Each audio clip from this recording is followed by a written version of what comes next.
Welcome once again back to my channel. मेरा नाम राघवेंद्र है और मैं एक सर्टिफाइड न्यूट्रिशनिस्ट हूं और सर्टिफाइड ट्रेनर भी हूं। दोस्तों, आज हम बात करने जा रहे हैं कि एक्चुअली फिट किसको कहते हैं। क्या आप इनको फिट कहेंगे या फिर आप इनको फिट कहेंगे या फिर आप किसी ऐसे व्यक्ति को जो कि स्पोर्ट्स से जुड़ा हुआ हो, क्या आप उनको फिट कहेंगे। एक्चुअली मैं कहता हूं कि आप इन तीनों बातों को हटाइए। मैं आपको एक अलग नज़रिया देना चाहता हूं कि फिटनेस किसे कहते हैं। अगर आप फिजिकल फिटनेस को ही फिटनेस कहते हैं तो आप बहुत ही गलत सोच रहे हैं, क्योंकि इंटरनल फिटनेस बहुत मायने रखता है। अगर आप सोचते हैं कि फिटनेस, फिजिकल फिटनेस और इंटरनल फिटनेस दोनों ही सिर्फ फिटनेस है, तो भी मैं कहूँगा कि अभी भी हम एक चीज़ को मिस कर रहे हैं, जो कि है मेंटल फिटनेस, जो कि इन दोनों फिटनेस से ज़्यादा इंपॉर्टेंट होता है। अब आप फर्ज करिए कि कोई व्यक्ति अगर मेंटली स्टेबल नहीं है तो क्या वो अपनी फिजिकल या इंटरनल फिटनेस को बना पाएगा? डेफिनेटली नहीं बना पाएगा। तो मेरे हिसाब से ये तीनों फिटनेस जो हैं वो सबसे ज़्यादा इम्पॉर्टेंट है, और इन तीनों फिटनेस को अच्छा करने के लिए आपको बहुत कुछ करना पड़ेगा। बहुत कुछ कैसे करना पड़ेगा? तो बस आप पूरी वीडियो को लास्ट तक देखिएगा। मैं आपको एक एक टिप बताऊंगा जिससे कि आप अपनी पूरी फिटनेस को बरकरार रख सकते हैं। तो पहले अब हम लोग स्टार्ट करते हैं फिजिकल फिटनेस से। फिजिकल फिटनेस में हम लोग बेसिकली 3 तरह की ट्रेनिंग की बात करते हैं। एक हम बात करते हैं एक एथलीट टाइप ऑफ फिजिक, जिसमें कि हम लोग बेसिकली स्टैमिना ट्रेनिंग की बात करते हैं, जैसे कि वेरियस स्पोर्ट्स हो गए जिनमें स्टैमिना की ज़रूरत पड़ती है। एक हम बात करते हैं मसल बिल्डिंग की, कि जिसमें हमारे मसल्स खूब ग्रो करेंगे और हम लोगों को दिखा सकेंगे कि फिजिकली हमारा जो फिटनेस है कितना ज़बरदस्त है। और जो तीसरा है वो हम लोग फॉलो करते हैं power lifting sort of physique की। तो इसमें ये तीनों में होता क्या है कि देखिए, जब आप पावर लिफ्टिंग करते हैं तो उसमें आपकी एक टोटली डिफरेंट डाइट प्लान होती है, टोटली डिफरेंट आपको रिजीम फॉलो करना पड़ता है, टोटली डिफरेंट एक्सरसाइजेज होते हैं। और इवन वो भी करने के बाद जो बड़े बड़े पावर लिफ्टर्स होते हैं वो जाके अपना ब्लड वर्क और या अपना पूरा कंप्लीट बॉडी चेकअप कराते रहते हैं। हम बात करते हैं बॉडी बिल्डिंग की। अगर आप बॉडी बिल्डिंग की भी बात करेंगे तो बॉडी बिल्डर्स भी, उनकी भी डाइट प्लान टोटली डिफरेंट होती है। और स्टैमिना काइंड ऑफ फिजिक की बात करेंगे, जिसमें कि आप में एथलीट्स की आप बात करेंगे जो जैसे क्रिकेट प्लेयर्स हो गए या मार्शल आर्टिस्ट हो गए या डिफरेंट वॉलीबॉल प्लेयर हो गए या बॉक्सिंग हो गए। तो ये सारे जो प्लेयर्स हैं ना, ये बेसिकली स्टैमिना से रिलेटेड है। तो इनका स्टैमिना अच्छा होना चाहिए विद टेक्निक्स। तो इनका एक टोटली एक अलग गेम है और इनका फिटनेस लेवल अलग है। लेकिन आज हम लोग क्या समझते हैं, हमको ये लगता है कि बॉडी बढ़िया बना लेना ही हमारी फिटनेस, बस एक बॉडी बिल्डिंग को ही हम लोग परफेक्ट फिटनेस से जोड़ देते हैं। अब आप जाएंगे तो कई ऐसे यूट्यूबर्स हैं जो इस बात को कहते हैं, इस बात को क्लेम करते हैं कि भाई अगर हमने स्टेरॉइड लेके बॉडी नहीं बनाई तो हम लोग हर तरह से फिट हैं, क्योंकि भाई हमने एक बैलेंस डाइट ले ली है और उस बैलेंस डाइट के हिसाब से तो हमारा इंटरनल फिटनेस बहुत अच्छा है। ये उनका क्लेम करना रहता है।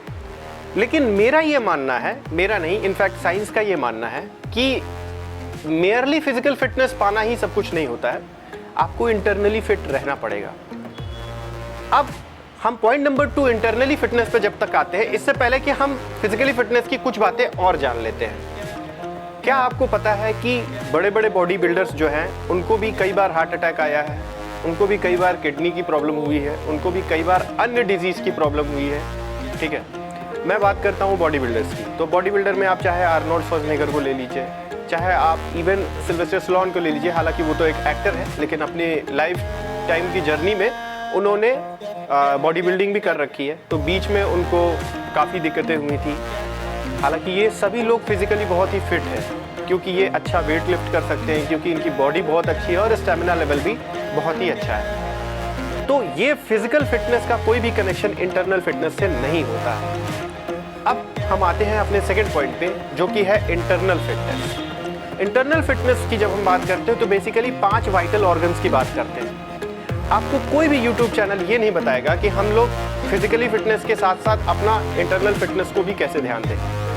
मैंने एक इनिशिएटिव लिया है कि मैं कोशिश करूं कि आपको इंटरनल फिटनेस के बारे में भी अवेयर करूं, ताकि आप जब भी जिम जाएं, आपके ट्रेनर आपको जब भी कोई चीज़ बताते हैं, वो नो डाउट आपको बहुत अच्छी चीज़ बता रहे हैं, लेकिन आप अपने इंटरनल फिटनेस का भी पैरेलल में ध्यान दें। अगर आप ऐसा करेंगे तो डेफिनेटली आपको फ्यूचर में चल के दिक्कतें नहीं आएंगी या कम आएंगी। तो जब हम इंटरनल फिटनेस की बात करते हैं तो हम बेसिकली 5 वाइटल ऑर्गन्स की बात करते हैं। आपका पहला वाइटल ऑर्गन है हार्ट, दूसरा है ब्रेन, तीसरा है लंग्स, चौथा है किडनी और पांचवा है लिवर। हालांकि और भी हमारे वाइटल ऑर्गन्स हैं, लेकिन बेसिकली हम इन 5 के बारे में इसलिए बात कर रहे हैं क्योंकि सबसे पहले जो अफेक्टेड ऑर्गन्स होते हैं हमारी फिजिकल फिटनेस ट्रेनिंग में या हमारी डाइट प्लान में, वो ये 5 चीज़ें होती हैं। और इसलिए होती हैं क्योंकि प्रॉपर तरीके से हम लोग डाइट नहीं लेते हैं, कुछ चीज़ों को हम लोग अवॉइड करते हैं या कुछ चीज़ों को हम लोग ऐड कर देते हैं अपनी बॉडी में, जिसकी वजह से ये सारी दिक्कतें आती हैं। तो हम लोग हार्ट को कैसे अच्छा लगे रखें, इसके बारे में हम लोग बताते हैं। तो सबसे पहली चीज़ जो है, जो हार्ट को हेल्दी रखेगा, वो है ढेर सारा फ्रूट्स और वेजिटेबल लेना। अब हार्ट में प्रॉब्लम कब आती है? बेसिकली जब हमारा कोलेस्ट्रॉल बढ़ जाता है, जिसमें कि हमारे अलग अलग तरीके के कोलेस्ट्रॉल होते हैं, जैसे एचडीएल हो गया, एलडीएल हो गया, वीएलडीएल हो गया और ट्राइग्लिसराइड हो गई। तो मैं बहुत ज़्यादा साइंस में नहीं जाऊँगा क्योंकि लेमन टर्म में मैं समझा रहा हूँ, तो लेमन टर्म में ही मैं कोशिश करूँगा कि आपको सारी चीज़ें एकदम अच्छे से बता दूँ। तो जब हम बात करते हैं हार्ट की, तो हार्ट में कोलेस्ट्रॉल का लेवल बेसिकली बढ़ता है जब हम कोलेस्ट्रॉल कंज्यूम करते हैं। तो अगर हम कोलेस्ट्रॉल कंज्यूम कर रहे हैं तो उसी के साथ में अगर हम फ्रूट्स और वेजिटेबल का इंटेक अच्छा कर दें तो हमारा कहीं ना कहीं से कोलेस्ट्रॉल का इंटेक भी बहुत इफेक्ट नहीं करता है और हमारा हार्ट हेल्दी रहता है। तो अपने हार्ट को हेल्दी रखने के लिए आपको 3 चीज़ें तो एक्चुअली करनी पड़ेगी। पहला चीज़, आपको फ्रूट्स और वेजिटेबल का इंटेक बढ़ाना पड़ेगा, ज़्यादा से ज़्यादा करना पड़ेगा।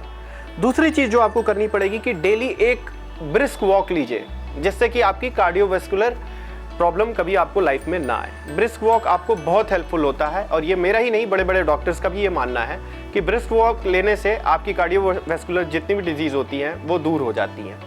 तीसरा और मोस्ट इंपॉर्टेंट चीज़ है जो कि अवॉइड करना है, वो है स्मोकिंग और एल्कोहल।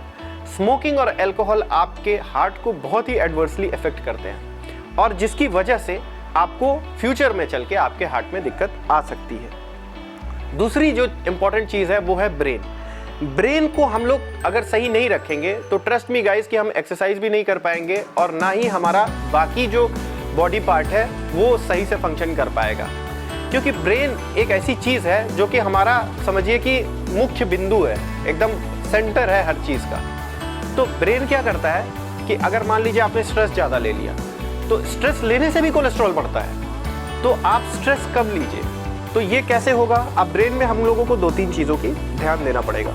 पहला है एडिकेट स्लीप। तो हम लोग टाइमली अगर सोते हैं तो ब्रेन हमारा बहुत ही अच्छे से फंक्शन करता है। हमारा टाइम होना चाहिए 7 से 8 घंटा, या जितने में हम लोगों को लगे कि हमारी नींद पूरी हो गई है। जब हम लोग सुबह उठे तो हमारी आंखों में जलन ना हो, और जब उठे तो हमको ऐसा लगे कि हम पूरी तरह से सेटिस्फाइड है अपनी नींद से।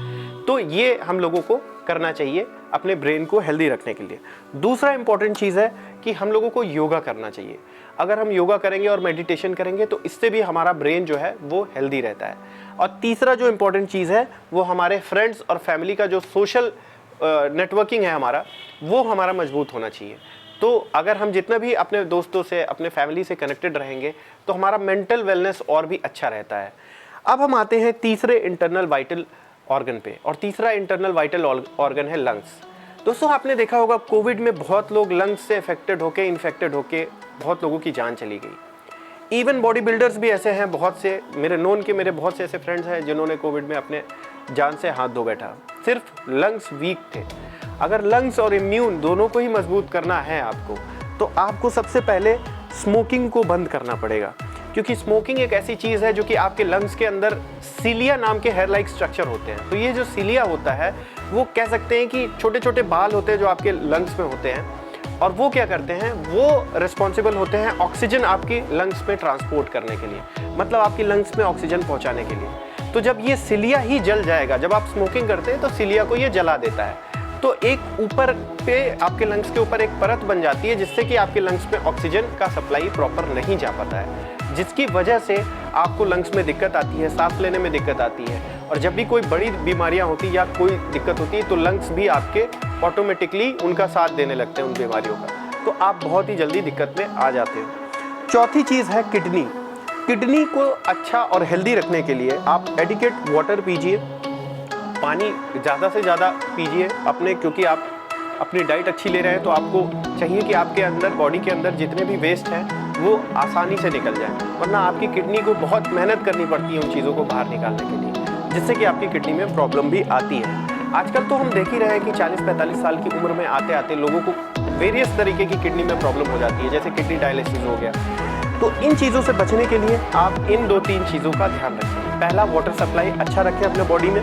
दूसरा, अपनी बीपी को मेंटेन चेक करते रहिए कि मतलब वो ऊपर है या नीचे है। उसको प्रॉपर चेकअप, साल में एक रूटीन चेकअप जरूर कराइए, जिसमें कि आपके फुल बॉडी चेकअप में आपका ब्लड वर्क और ये सारी चेकअप्स भी आ जाए, बीपी और शुगर लेवल। तीसरा चीज़ है कि आप अपने सोडियम का इंटेक कम कर दीजिए, क्योंकि सोडियम का इंटेक यानी कि सॉल्ट का इंटेक आप ज़्यादा करेंगे तो इससे भी आपकी किडनी में प्रॉब्लम आती है। और पांचवा जो लास्ट है वो है लिवर। लिवर आपको तो पता ही है कि हमारे डाइजेशन के लिए कितना हेल्प करता है हम लोगों को। अब लिवर को हेल्दी करने के लिए आपको सबसे पहले चीज़ फ्रूट्स और वेजिटेबल का इंटेक, जैसा कि मैं आपको पहले भी बता चुका हूँ, हार्ट के लिए आपको इसका इंटेक ज़्यादा करना पड़ेगा। नट्स और फाइबर का इंटेक ज़्यादा करना पड़ेगा। एक्चुअली ये ऐसे फूड हैं, ऐसे रफेज हैं जो कि आपकी बॉडी में डाइजेशन के लिए आपको बहुत हेल्प करता है। तो इस तरह से हम अपनी इंटरनल बॉडी को फिट कर सकते हैं और हेल्दी कर सकते हैं। तो apart from being physically fit, आप इंटरनली फिट इस तरह से हो सकते हैं। अब जो हमारा लास्ट पॉइंट है कि कैसे हम मेंटली फिट रहें। मेंटली फिट रहने के लिए आप बस 2 चीज़ों का ध्यान दीजिए। पहली चीज़ कि आप स्ट्रेस कम से कम लीजिए। आप ज़्यादा से ज़्यादा पॉजिटिव बातें करिए और ज़्यादा से ज़्यादा लोगों का हेल्प करिए। दूसरों के साथ जितने भी लोग हैं आपके आसपास, उनकी ज़्यादा से ज़्यादा हेल्प करिए। कम से कम अपने मुंह से नेगेटिव निकालने की कोशिश करिए। जितनी पॉजिटिव एनर्जी रहेगी आपके अंदर, उतना ही मेंटली आप फिट रहोगे। और दूसरी और इम्पॉर्टेंट चीज़ है योगा और प्राणायाम। योगा और प्राणायाम आप ज़्यादा नहीं, 5 से 10 मिनट भी अगर डेली करोगे तो आप मेंटली फिट रहोगे। तो ये तीनों चीज़ों का जब कॉम्बिनेशन आप बना लेते हैं तो ऐसा नहीं कि आपकी फिजिकल फिटनेस ही अच्छी रहती है, उसके अलावा आपकी जो लॉन्जिविटी है, जो आपकी लाइफ जीने की क्षमता है, वो बढ़ जाती है। तो मेरे हिसाब से आपको शायद ये वीडियो अच्छा लगा होगा। If you find the video helpful, just leave a comment. Thank you for watching my channel, and please do like, share and subscribe the channel if you like the entire portion fruitful. Thank you.